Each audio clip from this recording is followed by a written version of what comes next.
Joining me now to discuss all this and more is Sam Peters. He's a retired major in the U.S. Air Force who served tours of duty in Iraq and Afghanistan, and he is a Bronze Star recipient. Sam, thank you so much for being here tonight. Thanks for having me, Kara. It's a pleasure. Okay, so first, as a veteran yourself, I have to ask, what is going through your mind right now watching all these events play out in real time? Should we be checking in with vets right now?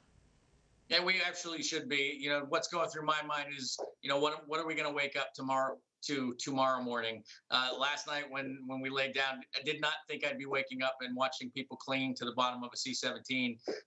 For whatever reason, they were doing that. The last time I was in Afghanistan, 10 years ago this month, I was loading caskets with American heroes draped with flags draped over them onto C-17s, and to wake up this morning, it was a little disheartening, up to say the least. I've been reaching out to veteran friends of mine to make sure that they're okay. I'd encourage your watchers to do the same, and check on veterans. Check on family members of veterans, and just make sure that they know that they didn't do it in vain. They didn't sacrifice in vain. They served their country.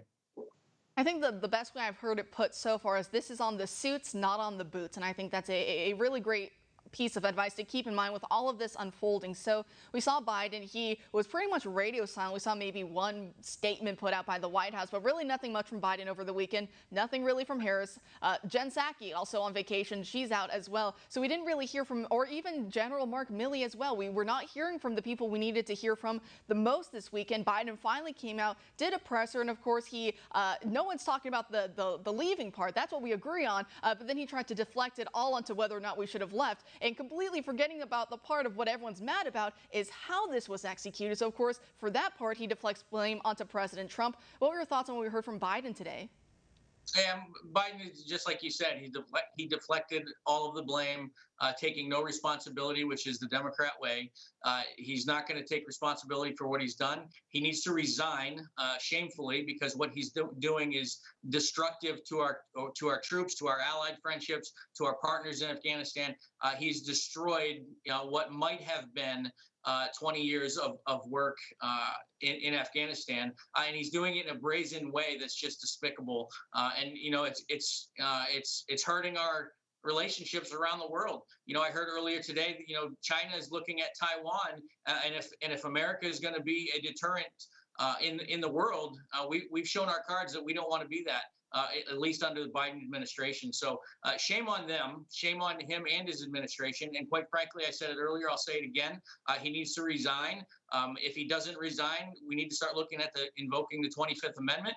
And I'm running for Congress. And when I get to Congress in 2023, one of my first actions will be, if he's still there, to deliver articles of impeachment, because all of the things he's doing across the country, and this being one of them, are, in my mind, impeachable offenses. He has lost control.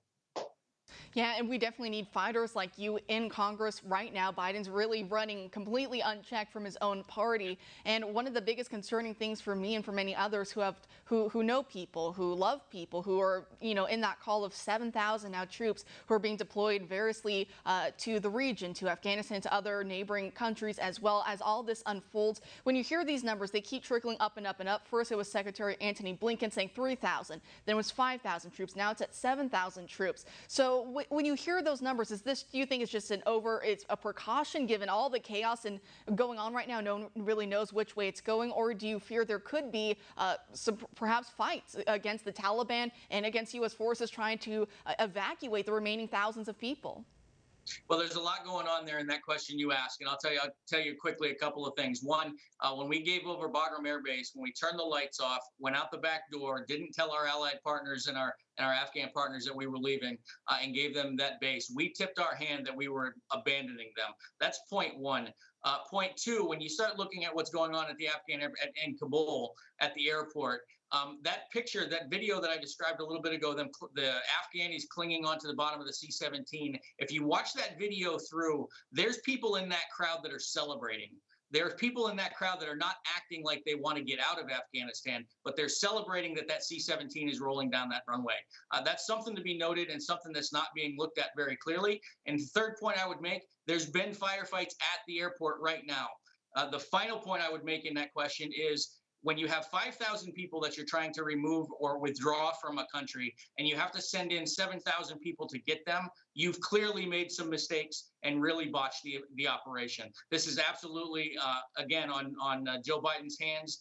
There is, as I understand, there's an American that has been shot earlier today, and that blood is 100% on Biden's hands.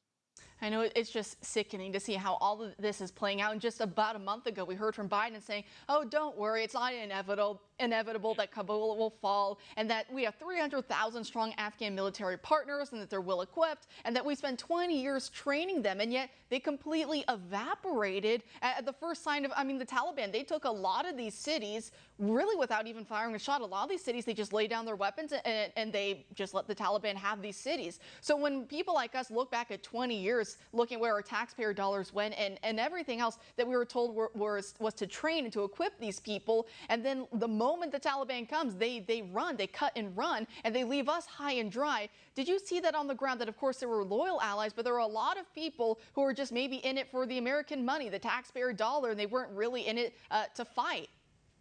Yeah, no, absolutely. That's the case. I was in Iraq in 2007, had lots and lots of meetings with high-ranking Iraqi military people. We'd sit in a meeting, we'd come up with a solution to a particular problem. An hour later, after the meeting, we'd get a phone call, and the Iraqis would say, "Never mind, we're not going to do anything that we just decided on." And it was just a perpetual, giving out of American dollars to prop these folks up. And when we left, they wanted no part of it. And we're seeing it again in Afghanistan. My dad is a Vietnam veteran. I reached out to him last night to kind of get a feel for him, what he saw in 1975, 1974, about the time I was born, and what we're seeing now, and the parallels. He reminded me that we had a word for it. It was called Vietnamization. Training the Vietnamese, the South Vietnamese, to take over their country and to protect themselves from the North Vietnamese. Exactly what we tried to do in Afghanistan. Exactly what we tried to do in Iraq.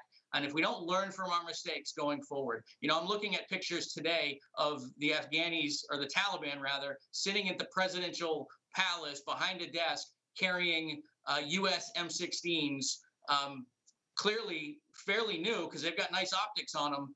Where did they get those? They didn't get them from Russia, and they didn't get them from China. We need to start paying attention to what we're doing.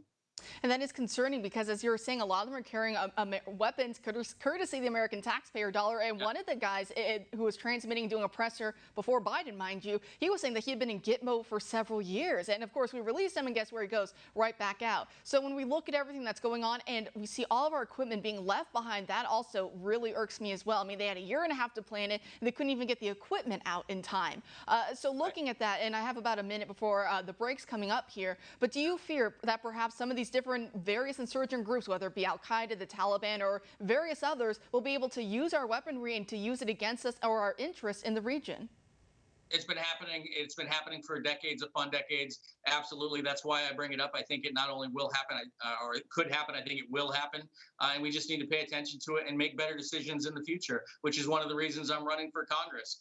We need to get some people into the House of Representatives and in our federal government that know what is going on in the world and how we're being taken advantage of. It's got to stop, or this country is going to find itself in a quick demise. Sam, God bless you, and thank you so much for everything that you gave for our country, and thanks for joining us tonight. Thanks for having me. I appreciate it so much.